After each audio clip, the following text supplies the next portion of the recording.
Now turns to Part 1. Part 1. You will hear a telephone conversation between an employee of an airline company and a customer. You have 30 seconds to look at questions 1 to 6.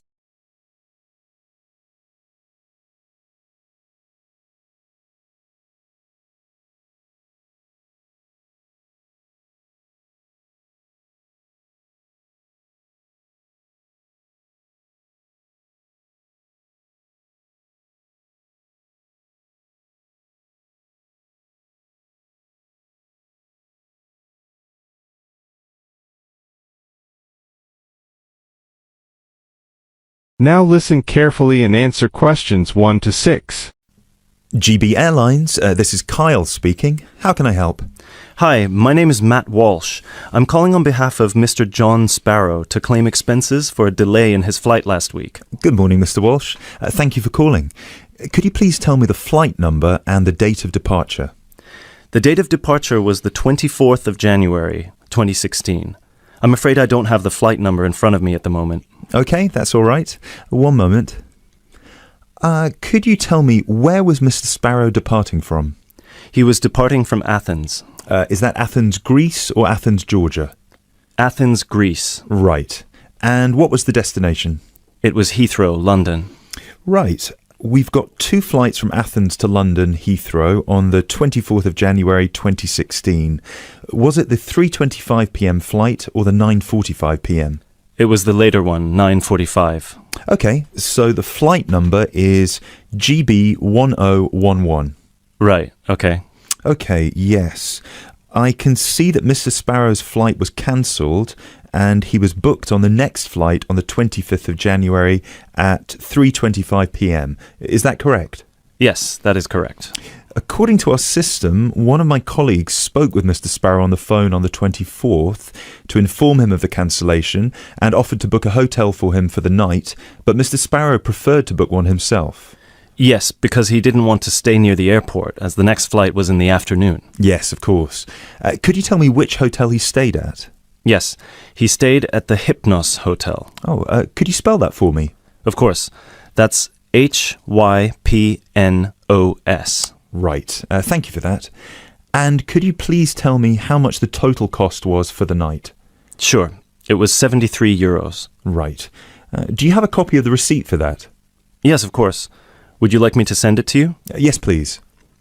Can I email a picture of it to you? Absolutely. The email address is refunds@gbairlines.co.uk.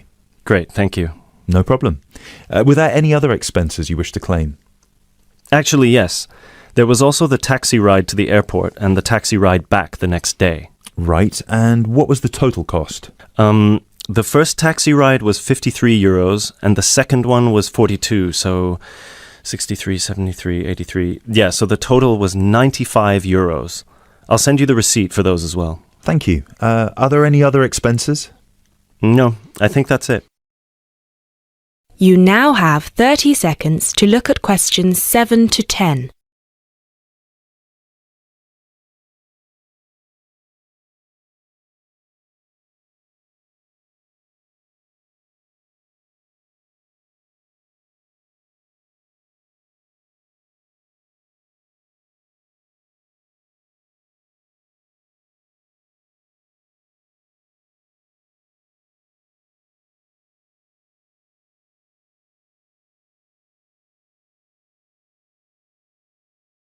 Now listen carefully and answer questions 7 to 10.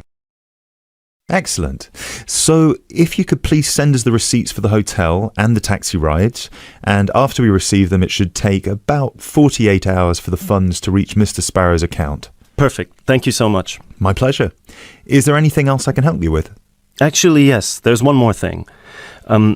Mr. Sparrow complained about the meal during the flight. He said that it was a bit bland. Right. So he asked me if it was possible to switch to a different meal option for his upcoming flight to Kiev next week. Right, of course.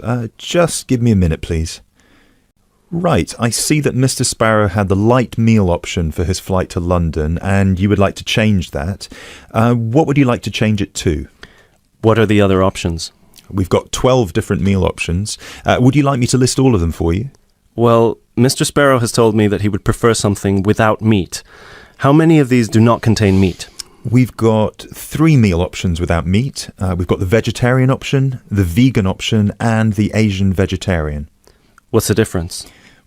There's a variety of different dishes served with each option. For example, next week the vegetarian option will be a small spinach and feta cheese pie, a bread roll, a salad, and tropical fruit. And the vegan option? The vegan option doesn't include any dairy products, and it also doesn't include fowl, eggs, or honey. I'm afraid I don't have the specific menu for this week, but I can email it to you as soon as it becomes available. Oh, could you do that? That would be great. Yes, of course. I can email you a detailed description of all the meal options if you like. Yes, please. No problem. Please do not forget to call us back to change the meal option. You need to do that 48 hours before the departure time for international flights and 24 hours for domestic flights. So 48 hours for this one then? Yes, exactly. Perfect. Oh, no, I'm sorry. Transatlantic flights require 48 hours. All flights within Europe require 24 hours. So in this case, you will need to call us 24 hours in advance. I apologize for that. Okay, great. So, could I please have your email address so I can send you the menus? Certainly. It's matt.walsh@sparrowlimited.com. That is the end of part 1. You now have half a minute to check your answers.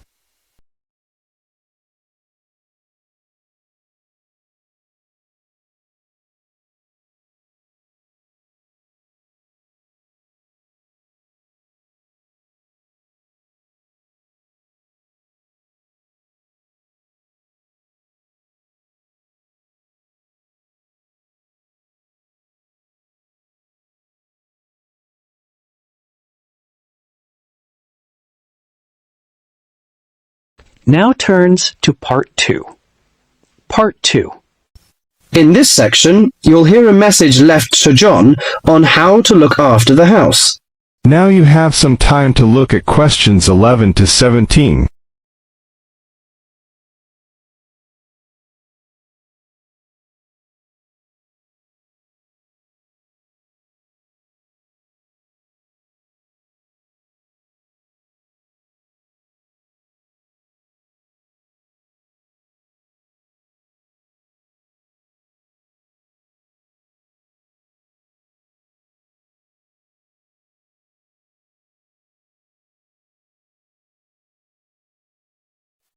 Now listen carefully to the message and answer questions 11 to 17. Hello, John. Welcome to the house. I'm really pleased that you can be here to look after my house while I'm away. Here are some things you need to know about the house. Important stuff like when the garbage is collected. In fact, let's start with the garbage, which is collected on Friday. Just write garbage on the calendar on the days they take it away. Put it out on Friday every week. That'll be Friday the 22nd, Friday the 29th, and Friday the 5th.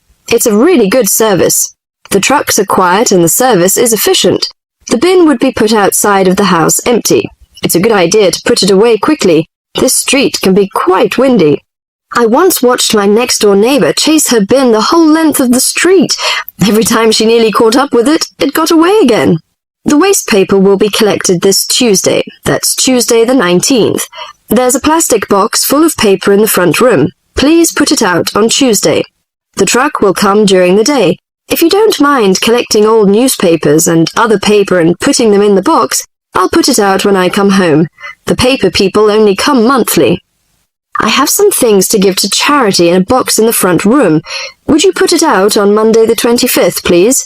It's a box of old clothes and some bed linen which I've collected, plus a few other bits and pieces. The charity truck will come by during the day on the last Monday of the month. Like the paper people, it comes monthly. If you want to use the library, you'll find it on Darling Street. I've left my borrower's card near the telephone. It has a very good local reference section if you want to find out more about this city. The library is open from 9 a.m. to 5 p.m., Monday to Saturday. I'm sorry to say that we don't have a cleaner. Oh yes, filters. Would you please change the filters on the washing machine on the last week of the month, no matter which day? We find that the machine works much better if we change the filters regularly. The gas company reads the meter on the 30th, the last Saturday. I think that's all the information about our calendar of events. Now you have some time to look at questions 18 to 20.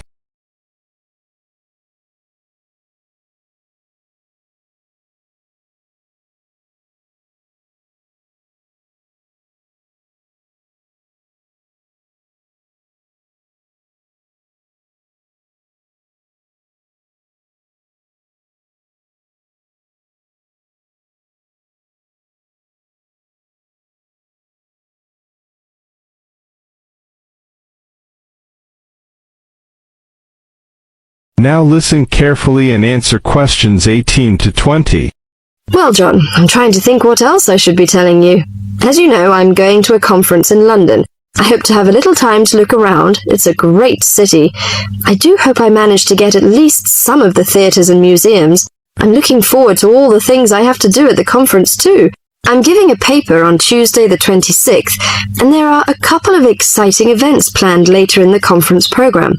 I hope to meet up with an old teacher of mine at the conference. She taught English literature at my high school, and we've kept in touch through letters over the years. She now teaches at the University of Durham, and I'm really looking forward to seeing her again. By the way, I expect you're hungry after your trip. I've left a meal in the refrigerator for you. I hope you like cheese and onion pie. Would you do me a favour, please? I haven't had time to cancel an appointment. It was made a long time ago, and I forgot about it until this morning. It's with my dentist for a checkup on Thursday the 28th. Could you please call the dentist on 8162-525 and cancel the appointment for me? Thanks a lot, John. One last thing. When you leave the house, make sure the windows and doors are shut and set the burglar alarm. The alarm code number is 9120. Have fun. I'll see you when I get back. This is your friend Martha, saying goodbye. That is the end of section 2.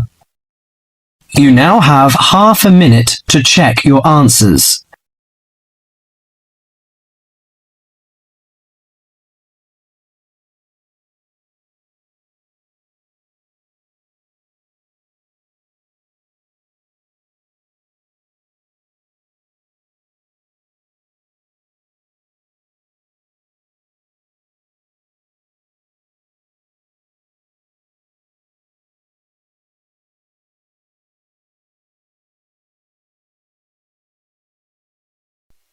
Now turns to part 3. Part 3. You will hear a conversation between two students who will discuss a project they're working on together. You have 30 seconds to look at questions 21 to 27.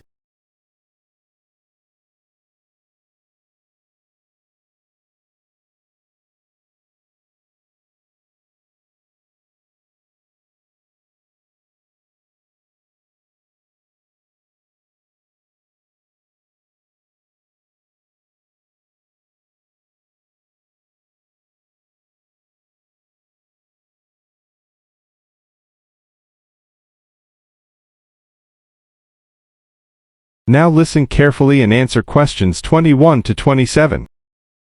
Hey Jess, glad you could make it. We've got a lot to discuss. Hi, Matt. Yes, sorry I'm a bit late.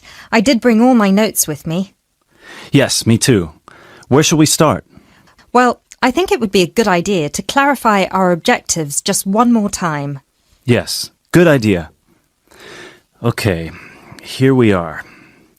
We need to record, photograph, and identify the plant species in 10 1-square-meter plots. Does it say anything about where these plots should be and how they should be laid out? Ah, here it is. It says that all the plots need to be no more than 10 meters apart. And how do we choose them? Ah, this is the fun part. I remember this. Here we are. Make a 1-meter square frame using bamboo sticks available from the department stores. Yes, we've already done that. I know, I'm just reading the whole section. Okay. One person stands roughly in the middle of the chosen area and throws the frame. The other person uses a tape to mark out the square where the frame landed and returns frame to thrower. The thrower then turns a few degrees on the spot and throws again. The thrower must turn slightly after each throw and vary the force of the throw until after the 10th throw they are pointing in almost the same direction as the first. That sounds a bit complicated. That's only because it's all in writing. It's just a simple throw, turn, throw, turn, throw, turn until we have 10 squares. And I guess you want to do the throwing. Well, if you don't mind. I'm sure you'll be more accurate at marking the squares. Yes, I am sure I am, and I'm sure you've got a stronger throwing arm. You now have 30 seconds to look at questions 28 to 30.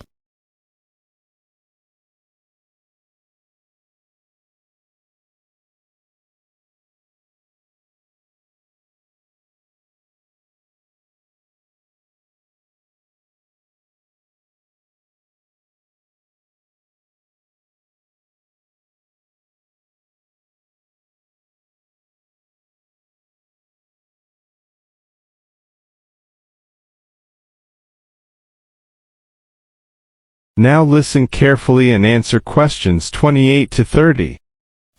Okay, good. We've got that sorted. Now we need to decide where to go. Yes, I've been thinking about that and I've brought the map. Ah, well done. I forgot mine.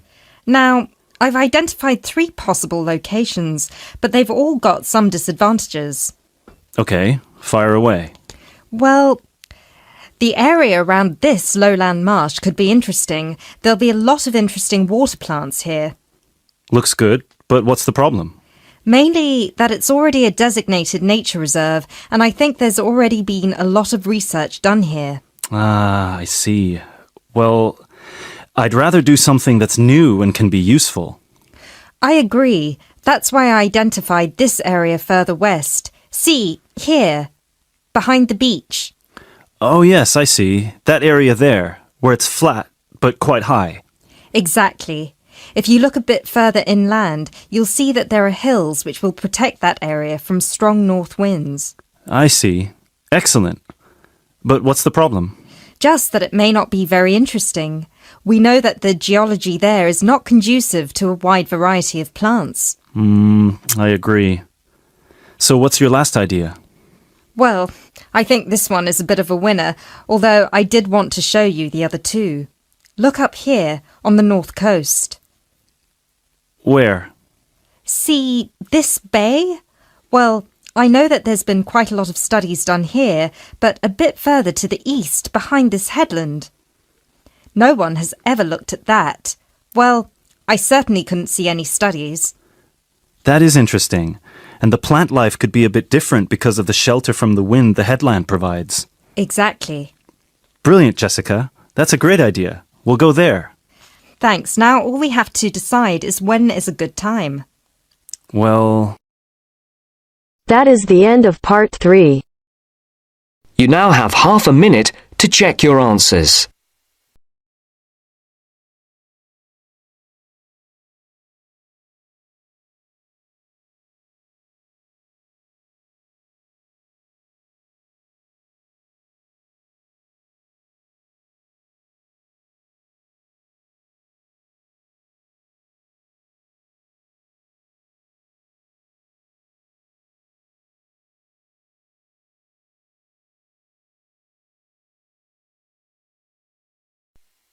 Now turns to part 4. Part 4. You are going to hear some facts and figures about Australia. First, you have some time to look at questions 31 to 40.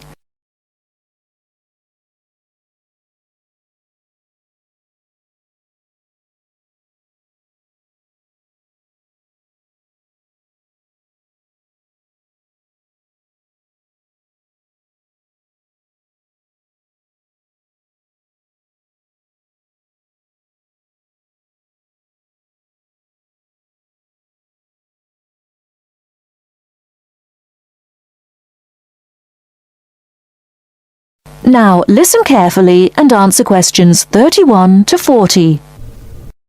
Now, I should tell you that the country of Australia is made up of 6 states and 2 territories.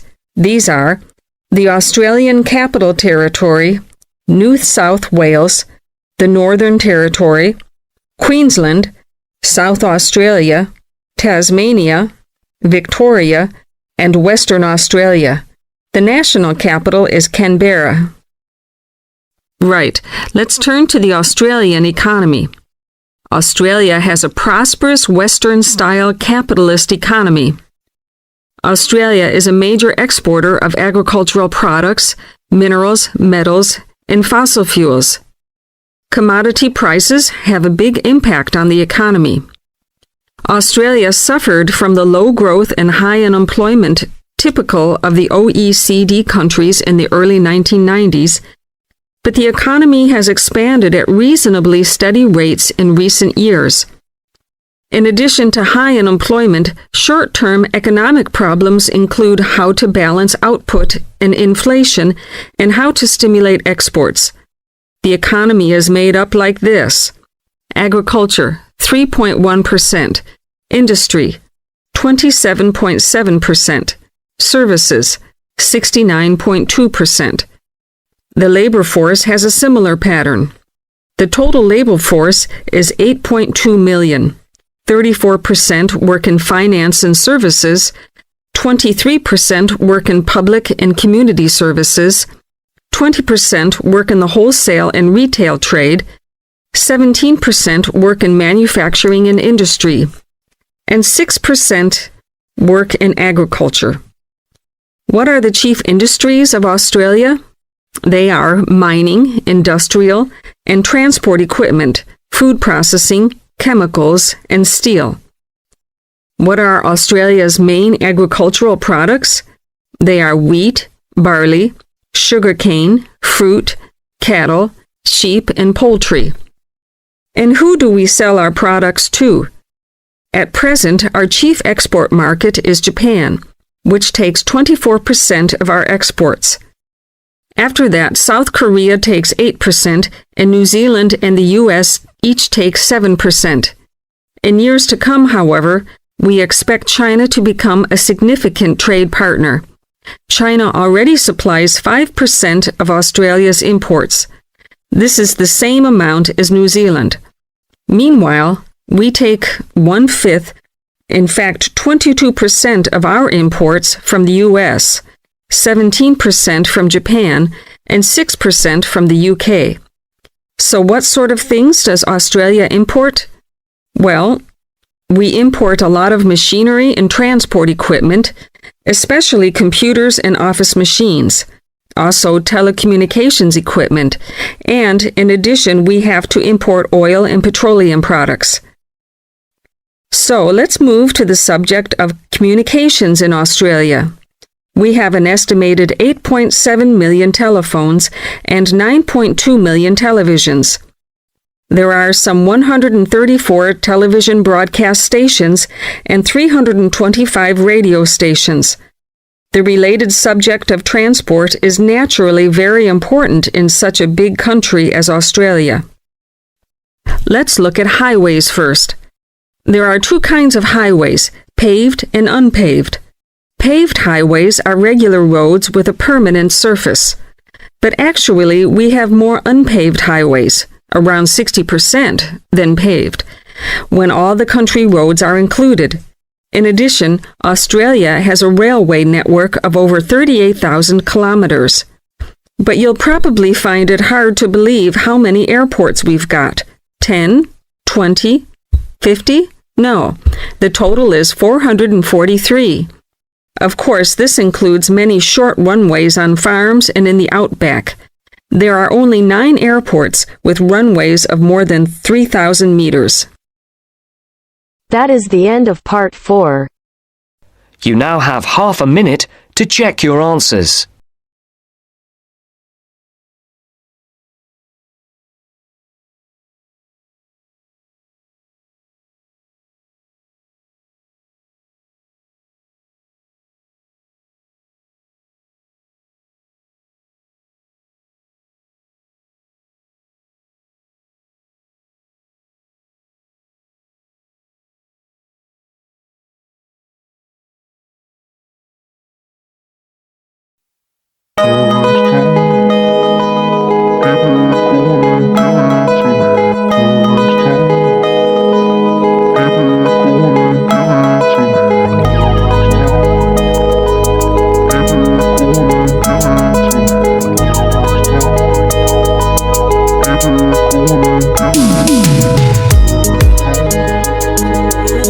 Give it to me.